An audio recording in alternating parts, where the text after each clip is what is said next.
সাধারণ একটি স্কুল, যেটা হঠাৎ করেই পরিণত হয়ে যায় ভয়ানক এক মরণ খেলার ময়দানে। অদ্ভুত একটি পুতুল শিক্ষার্থীদেরকে খেলতে বাধ্য করে মৃত্যুর খেলা, কিন্তু তারা কেউই বুঝতে পারছিল না যে তাদের সঙ্গে এগুলো কি হচ্ছে, আর কেনই বা তারা ফেঁসে গিয়েছে এই মরণ খেলায়। হঠাৎ একদিনের মধ্যেই তাদের পুরো স্কুল কিভাবেই বা পরিণত হয়ে গিয়েছে মৃত্যুর খেলার ময়দানে, যেখানে পদে পদে তাদের জন্য রয়েছে ভয়ানক ফাঁদ। আর হঠাৎ করে একদিন এই মরণ খেলাতে ফেঁসে যায় সেই স্কুলেরই এমন 5 জন শিক্ষার্থী, যারা কিনা ছিল একে অপরের প্রিয় বন্ধু। এখন এখানে জিততে হলে হারাতে হবে নিজেরই প্রিয় বন্ধুদেরকে, যেখানে তাদের মৃত্যুও হতে পারে। তো এই সমস্ত পরিস্থিতি মোকাবেলা করে তারা সবাই কি এই মৃত্যুর খেলাতে জিততে পেরেছিল, নাকি সেখানেই তাদের সবার মৃত্যু হয়েছিল, সেটাই আমরা দেখব এই মুভিটিতে। তাহলে চলুন ঘুরে আসা যাক ভয়ানক এক মৃত্যুর খেলার গল্প থেকে। তো গল্পটি শুরু হয় জাপানের একটি শহরে, যেখানে আমরা বেশ কয়েকজন ছেলেমেয়েকে দেখতে পাই।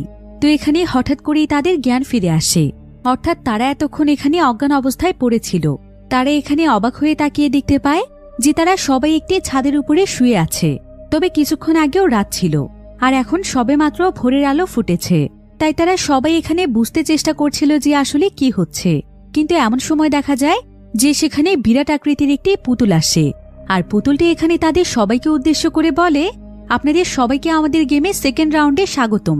এবারের গেমটির নাম হলো কাগেরুচি সোগোরুকু। সোগোরুকু হলো এক ধরনের বোর্ড গেম, এবং কাগেরুচি মানে হচ্ছে অন্যের সমালোচনা। তো পুতুলটির একথা বলার সঙ্গে সঙ্গে ছাদের উপরে একটি স্ক্রিন ভেসে ওঠে, আর স্ক্রিনের মধ্যে থাকা একজন মেয়ে তাদেরকে বলে, আপনাদের সবাইকে স্বাগতম জানাচ্ছি আমাদের গেমে। আসলে এই মেয়েটি ছিল গেমের টিমসি লিডার মিসুজি মারিয়া। এরপর মারিয়া এখানে একে অপরের সঙ্গে টিমে সবাইকে পরিচয় করিয়ে দেয়। প্রথম প্লেয়ারের নাম হচ্ছে কাতাগারি ইউচি। ইউচি ছিল একজন এতিম এবং দরিদ্র পরিবারের সন্তান, সে একজন স্টুডেন্ট। দ্বিতীয় প্লেয়ারের নাম হচ্ছে সাওরাগি সিহো। সিহো একজন কাউন্সিলরের মেয়ে, তাই তার আইন কানুন নিয়ে ভালো জ্ঞান আছে। তৃতীয় প্লেয়ারের নাম হচ্ছে মিকাসা তেনজি। তেনজি ছিল একজন ক্লাস টপার, সে খুবই ব্রিলিয়ান্ট একজন স্টুডেন্ট। চতুর্থ প্লেয়ারের নাম হচ্ছে মাকোতো সিবে, সে অনেক বড় একজন ক্ষমতাবান নেতার ছেলে। তো এর পরের প্লেয়ারের নাম হচ্ছে কোগুরোগি ইউতোরি। ইউতোরি ছিল খুবই সহজ সরল প্রকৃতির একটি মেয়ে, এমনকি সে অনেক ভীত প্রকৃতির ছিল, তাই স্কুলে প্রায় সময় তাকে বুলির শিকার হতে হয়। তবে ইউতোরি আবার এনিমে দেখতে খুব ভালোবাসে।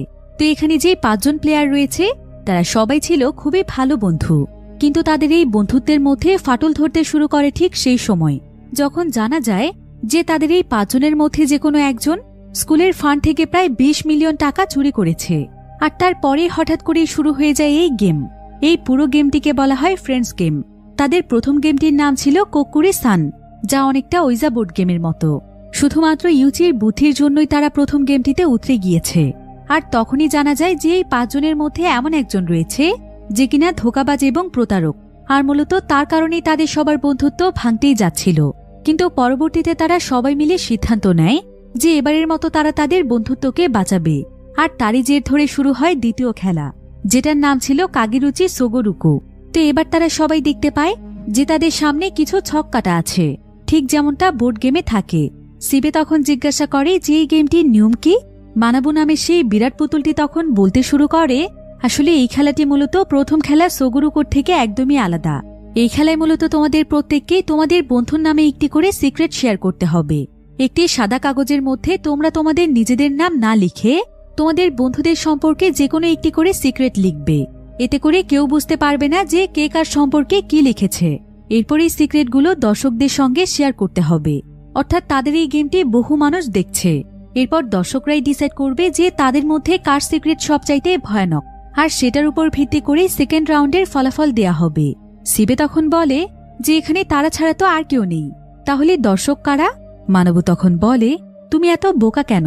এই গেমটি হচ্ছে আমাদের জন্য একটি বিজনেস, আর তাই দর্শকের ব্যবস্থাও আমরাই করে রেখেছি, যেখান থেকে আমরা প্রচুর পরিমাণে টাকা উপার্জন করি। আর তোমাদের উপর এখন 20 মিলিয়ন টাকার ঋণের বোঝা রয়েছে, তাই এই গেমটি খেলে তোমরাও এই ঋণ পরিশোধ করার সুযোগ পাবে। এই বলেই মানাবু আকাশের দিকে তার একটি আঙুল তুললে সেখানে একটি স্ক্রিন ভেসে ওঠে। এরপর মানাবু তাদেরকে ডেমো দিতে শুরু করে, আর সবাই কাগজে করে তাদের বন্ধুদের সিক্রেট লেখার পর মানাবু সেখানে একটি একটি করে সকলের সিক্রেট বলতে শুরু করে। যেমন তাদের মধ্যে সিবের চুল ছিল নকল, কিংবা ইউচি নামের যে ছেলেটি রয়েছে যাকে সবাই গরিব মনে করে, সে আসলে ধনী। এই ধরনের প্রায় বেশ কয়েকটি সিক্রেট সেখানে বলা হয়। আর স্ক্রিনের মধ্যে দেখা যায় যে কার সিক্রেট কত বেশি ভোট পাচ্ছে। এখানে দেখা যায় যে সবচাইতে বেশি 53% ভোট পেয়েছে সিবে। মানব বলে যে সিবে সবার চাইতে এগিয়ে আছে, তাই তাকে ছকের ভেতর 5 ঘর এগিয়ে যেতে হবে। এরপর ভোট অনুযায়ী দ্বিতীয় জন 4 ঘর, তৃতীয় জন 3 ঘর, চতুর্থ জন 2 ঘর আর পঞ্চম জন এগিয়ে যাবে 1 ঘর পর্যন্ত। আর এভাবে এগিয়ে যেতে যেতে যে সবার আগে সবগুলো ঘর শেষ করে ফাইনাল লাইন ক্রস করে ফেলবে সেই মূলত চলে যাবে ফাইনাল স্টেজে। এরপর প্রথম 3 জন পাবে 6 মিলিয়ন টাকা আর সেই 3 জন চলে যাবে ফাইনালে। তবে যে 2 জন শেষে থাকবে সেই 2 জনকে গেম থেকে বাদ দেয়া হবে এবং তাদের যতদিন আছে সব মিটিয়ে দেয়া হবে। অর্থাৎ যারা এই গেমটি শেষ পর্যন্ত থাকতে পারবে তারাই সবচাইতে বেশি লাভবান হবে। সিংহ তখন বলে, আমরা কি শুধুমাত্র টাকার জন্য আমাদের বন্ধুদের সমস্ত সিক্রেট তুলে ধরব? তাহলে এমন বন্ধুত্বের মূল্য কোথায়? মানব তখন বলে, তোমরা চাইলে তোমাদের বন্ধুদের সম্পর্কে কিছু নাও বলতে পারো, আর এতে করে তোমরা শুধুমাত্র প্রতিবার 1 ঘর করে এগোতে পারবে। কিন্তু মানবই আবার তাদেরকে এমনটা করতে নিষেধ করে। সে বলে যে এটা একটি গেম, তাই এখানে তারা যেন সবাই এগোনোর জন্যই খেলে, কারণ তাদের মধ্যে একজন আছে প্রতারক যে কিনা তাদের বন্ধুত্বের সুযোগ নিতে পারে। সিবে তখন বলে যে যা কিছুই হয়ে যাক তারা অন্তত তাদের বন্ধুদেরকে ধোঁকা দিতে পারবে না।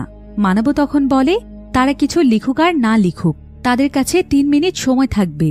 তাদেরকে পাশের একটি গোপন ঘরে যেতে হবে, আর সেখানে তারা চাইলে লিখতেও পারে, আবার চুপচাপ বসেও থাকতে পারে। এমনকি তারা চাইলে মিথ্যে কথাও লিখতে পারে।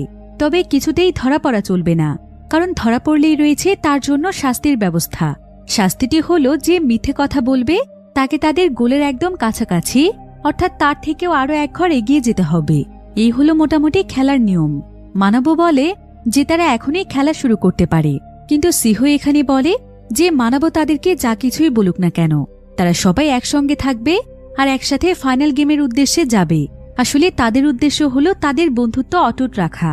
তো সিংহ এবং তার বন্ধুরা যখন এই সমস্ত ব্যাপারে আলোচনা করছিল তখন তাদের সমস্ত কথাবার্তা স্ক্রিনে দেখছিল মারিয়া। মারিয়া তখন হেসে বলে যে এই গেমের শুরুতে সবাই এমনটাই বলে, কিন্তু শেষ পর্যন্ত বন্ধুত্ব আর কেউই টিকিয়ে রাখতে পারে না। তবে দেখা যাক এই দলটি শেষ পর্যন্ত কি করে। এবার শুরু হয়ে যায় তাদের দ্বিতীয় গেমের প্রথম রাউন্ড। তো প্রথমে সেই গোপন ঘরটিতে প্রবেশ করে সিংহ। সিংহ দেখে যে ঘরটিতে একটি বাক্স, একটি নোটপ্যাড এবং একটি কলম রাখা আছে। অর্থাৎ এই নোটপ্যাডেই তার বন্ধুদের সম্পর্কে সিক্রেট লিখতে হবে। এবার সিংহর ঘর থেকে বেরিয়ে আসার পর ভেতরে যায় সিবে, আর তাদের দুজনেরই সেখান থেকে বেরিয়ে আসার পর একে একে যায় তেনজি, ইউতরি এবং ইউচি। আর সেই ঘরটি থেকে সবাই বেরিয়ে আসার পর রেজাল্ট দেখা যায়। সবাই দেখে যে এখানে কারো নামে একটি সিক্রেটও জমা পড়েনি। এতে তারা সবাই বেশ খুশি হয়ে যায়। এদিকে স্ক্রিনে তাদের নামে যেই গুটিগুলো ছিল সেগুলো একসঙ্গে 1 ঘর এগিয়ে যায়। স্ক্রিনে একই সঙ্গে লেখা ওঠে যে তাদের ইনকাম থেকে 1 মিলিয়ন টাকা কেটে নেওয়া হয়েছে। একথা জানতে পেরে তো তারা সবাই হতভম্ব হয়ে যায়। ইউচি তখন জিজ্ঞাসা করে যে এই নিয়মের কথা তাদেরকে আগে কেন বলা হয়নি। মানব তখন বলে, কারণ এটাই হচ্ছে গেমের নিয়ম। কিন্তু এখন তো তোমরা জানতে পেরেছ যে তোমরা সিক্রেট না লিখে 1 ঘর এগিয়ে গেলে তোমাদের টাকা কাটা হবে। একথা শুনে তারা সবাই বুঝতে পারে যে তারা সবাই মিলে কোনো সিক্রেট না লিখে যদি এই 6টি ঘর একত্রে এগিয়ে যায় তাহলে কেটে নেওয়া হবে প্রায় 6 মিলিয়ন টাকা। মানব বলে যে এখন তাদেরকেই ডিসাইড করতে হবে যে তারা আসলে কি করতে চায়।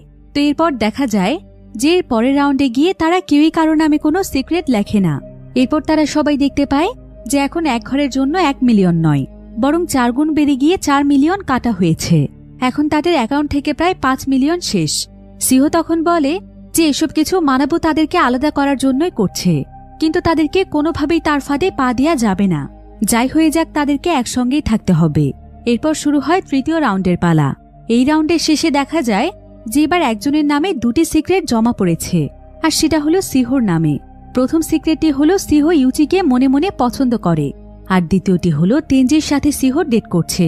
যেহেতু এইবার অন্য কারো নামে আর কোনো সিক্রেট আসেনি, তাই ভোট পাওয়ার কারণে একমাত্র সিংহকেই 5 ঘর এগিয়ে যেতে হবে, আর বাকিরা 1 ঘর করে এগিয়ে যাবে। তবে যেহেতু এবার একটি সিক্রেট জমা পড়েছে তাই অ্যাকাউন্ট থেকে এবার তাদের কোনো টাকাই কাটা হয় না। তো সিংহ এখানে এগিয়ে যাওয়ায় সিবে অনেক রেগে যায়, আর সে অনেক রাগান্বিত হয়ে তেনজির কাছে জানতে চায় যে সে আসলেই সিংহর সঙ্গে ডেট করছে কিনা। এমনকি সে সিংহকেও এই একই প্রশ্ন করে, কিন্তু ইউচি বলে যে এখন এই সমস্ত বিষয় নিয়ে কথা বলার সময় নেই, তাদেরকে যেভাবেই হোক গেম জিততে হবে। তবুও সিবে তার উপরও রেগে যায়।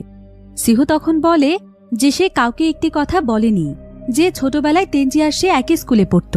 তেনজির বাবা এবং তার বাবা ছিল অনেক ভালো বন্ধু, আর তখনই তাদের বাবারা ঠিক করে রেখেছিল যে তারা বড় হয়ে গেলে তাদেরকে বিয়ে দিয়ে দেবে। আর মূলত তাদের বাবাদের কারণে তারা জোরপূর্বক একসময় ডেট করত। কিন্তু হঠাৎ করেই এক পর্যায়ে তেনজি স্কুল পাল্টে অন্য শহরে চলে যায়, আর তখন থেকে এই সমস্ত ঘটনার অবসান ঘটে। কিন্তু ভাগ্যক্রমে এখন তারা আবারও একই স্কুলে পড়ছে। সিবে তখন মানবকে জিজ্ঞাসা করে যে এই সিক্রেটটি তাহলে সত্যি কিনা। মানব বলে যে বর্তমানে তাদের মধ্যে যদি একে অপরের প্রতি কোনো অনুভূতি না থাকে, তাহলে এই সিক্রেটটিকে একটি মিথ্যে সিক্রেট হিসেবে গণ্য করা হবে। সিহু তখন বলে যে ছোটবেলা থেকে তার তেনজির প্রতি কোনো অনুভূতি নেই, তবে হঠাৎ করে তেনজি বলে যে সিহুর প্রতি তার ছোটবেলা থেকেই অনুভূতি রয়েছে। সে সিহুকে এখনো ভালোবাসে, এমনকি তার বন্ধু সিবেকে সে একদমই পছন্দ করে না, কারণ সিবে সারাক্ষণই সিহুর আশেপাশেই ঘুরতে থাকে। আর যেদিন সিবে সিহুকে জোরপূর্বক কিস করতে চেয়েছিল, সেদিন যেন তার মাথায় একদম আগুন ধরে যায়। তার ইচ্ছে করছিল সে তখনই সিবেকে মেরে ফেলবে। সিবে তখন বলে ওঠে, তার মানে সিহুর ব্যাপারে এই সিক্রেটগুলো তুমিই লিখেছ? যেখানে আমরা কেউ কারো ব্যাপারে কোনো কিছু লিখব না বলেছি, সেখানে তুমি এমনটা কেন করলে? তেনজি তখন বলে যে সে কাউকে কোনো কষ্ট দেওয়ার জন্য এমনটা করেনি, বরং সে জানতে চাইছিল যে তার প্রতি সিহুর অনুভূতি কি। তবে সিহু যে ইউচিকে পছন্দ করে, এই ব্যাপারে প্রথম সিক্রেটটি তেনজি লিখেনি, সেটা অন্য কেউ লিখেছে। এখন এসব ব্যাপারে তাদের দুজনের মধ্যে কথা কাটাকাটি শুরু হয়। এখন বন্ধুত্বের মধ্যে এমন ফাটল ধরতে দেখে সিহু একপাশে দাঁড়িয়ে কাঁদতে থাকে। আর এমন সময় ইউচি তখন বলে যে তাদের উচিত হবে এই সমস্ত কথাবার্তা খেলা শেষ হওয়ার আগ পর্যন্ত না বলা। এই বলে সে সিবেকে নিয়ে সেখান থেকে সরে যায়, আর তেনজিও সরে যায়। তখন ইউতরি এখানে সিহুকে বলে যে সিহু তো এখন খুব ভালো করেই জেনে গিয়েছে তেনজি এবং সিবে তাকে পছন্দ করে, কিন্তু তার কাছে মনে হয় যে ইউচিও তাকে পছন্দ করে, যদিও সে মুখ ফুটে কোনোদিনও তাকে কিছু বলেনি। আসলে সিহু এমন একটি মেয়ে যাকে কিনা প্রত্যেকটি ছেলেই পছন্দ করবে। তবে ইউতরির কথা শুনে সিহু বেশ অবাক হয়। আর এমন সময় তাদের দুজনকে বাকিরা ডাক দিলে এসব বিষয় নিয়ে কথাবার্তা আর এগোয় না। এরপর আমরা মারিয়াকে দেখতে পাই, আর তার সঙ্গে বসেছিল একটি ছেলে যে কিনা এই সবকিছু স্ক্রিনে দেখছিল। তার সাথের ছেলেটির নাম ছিল তোজো। তোজো এখানে জিজ্ঞাসা করে যে মারিয়ার কাছে কি মনে হচ্ছে, সিহুর এই সিক্রেটটি কে লিখতে পারে। মারিয়া বলে যে তার কাছে মনে হয় সম্ভবত সিবে লিখেছে। তাছাড়া সিহুও লিখতে পারে, কারণ তার টাকা পয়সার তেমন কোনো সমস্যা নেই। তাকে কে ভালোবাসে সেটা জানতেই হয়তো সে এমনটা লিখতে পারে। যাই হোক, এই খেলাটি এখন ধীরে ধীরে অনেক ইন্টারেস্টিং হতে চলেছে। এদিকে ইউচি সবাইকে তার কাছে ডেকে বলে যে তাদের মধ্যে যা কিছুই হয়ে যাক, তাদেরকে মিলেমিশে একসাথে খেলা চালিয়ে যেতে হবে। আর এটার জন্য তাদের কাছে একটি মাত্র উপায় আছে, যেটার মাধ্যমে তারা সবাই একত্রে থাকতে পারবে। সেই গেমটি শুরু থেকেই একটি বিষয় লক্ষ্য করেছে, সেটা হলো এই গেমটির ভেতরে কিছু ফাঁকি ঝুঁকি রয়েছে, যেটার কারণে প্রথম রাউন্ডেই তাদেরকে 6 মিলিয়ন টাকা হারতে হয়েছে।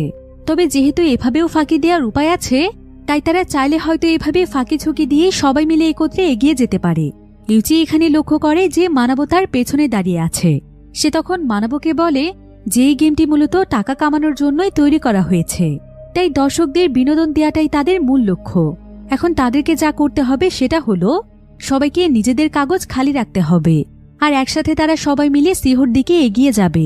অর্থাৎ আগেরবারের মতো একটি করেই সিক্রেট থাকবে, কারণ অন্তত একটি সিক্রেট থাকলেও কোনো টাকাই কাটা হবে না। আর এর পরে তারা ডিসাইড করবে যে তাদেরকে কি করতে হবে। সবাই তখন তার কথায় সম্মতি জানায়, আর এর পরে শুরু হয় চতুর্থ রাউন্ড। সবাই একে একে ভেতরে যায় আর বেরিয়ে এসে বলে যে তারা সাদা কাগজে রেখে এসেছে। কিন্তু রাউন্ড শেষ হওয়ার পর দেখা যায় যে দুজনের নামে সিক্রেট লেখা হয়েছে। সবাই এতে অনেক অবাক হয়ে একে অপরকে দেখতে থাকে। তো প্রথম সিক্রেটটি ছিল ইউচির নামে, সেটা হলো ইউচি নাকি 1 সপ্তাহের বেশি গোসল করে না। আর দ্বিতীয় সিক্রেটটি ছিল সিহুর নামে, যে সিহু নাকি প্লাস্টিক সার্জারি করিয়েছে, আর তাই সে দেখতে এতটা সুন্দর। এরপর শুরু হয়ে যায় ভোটের পালা, আর এবারের ভোটেও প্রথম হয় সিহু এবং দ্বিতীয় হয় ইউচি, আর বাকি সবাই পঞ্চম স্থানে থাকে। তাই সিহু এখানে 5 ঘরে গিয়ে অনেকটুকু সামনে চলে যায়। এদিকে সিবে এখানে অবাক হয়ে জিজ্ঞাসা করে যে সে আসলেই প্লাস্টিক সার্জারি করিয়েছে কিনা। সিহু বলে যদি সে সত্যিই প্লাস্টিক সার্জারি করিয়ে থাকে তাহলে সিবে কি করবে, তাকে ভালোবাসা কমিয়ে দেবে? সিবে তখন কি বলবে কিছুই বুঝতে পারে না। কিন্তু ইউতরি এসে বলে যে সিহু সার্জারি করালেও ইউতরি তার বন্ধুই থাকবে। একথা শুনে সিহু ইউতরিকে ধন্যবাদ জানায়, কিন্তু ইউতরি তখন অদ্ভুত ভঙ্গিতে বলে তার মানে সে সত্যিই প্লাস্টিক সার্জারি করিয়েছে। একথা শুনে ইউতরির উপর সিহর কিছুটা সন্দেহ হয়। যাই হোক, এবার শুরু হয়ে যায় তাদের পঞ্চম রাউন্ড। আর এই রাউন্ডে একটি সিক্রেট জমা হয় ইউতরিকে নিয়ে। সেটা হলো ইউতরি নাকি টাকার বিনিময়ে তার নিজের শরীর বিক্রি করেছে।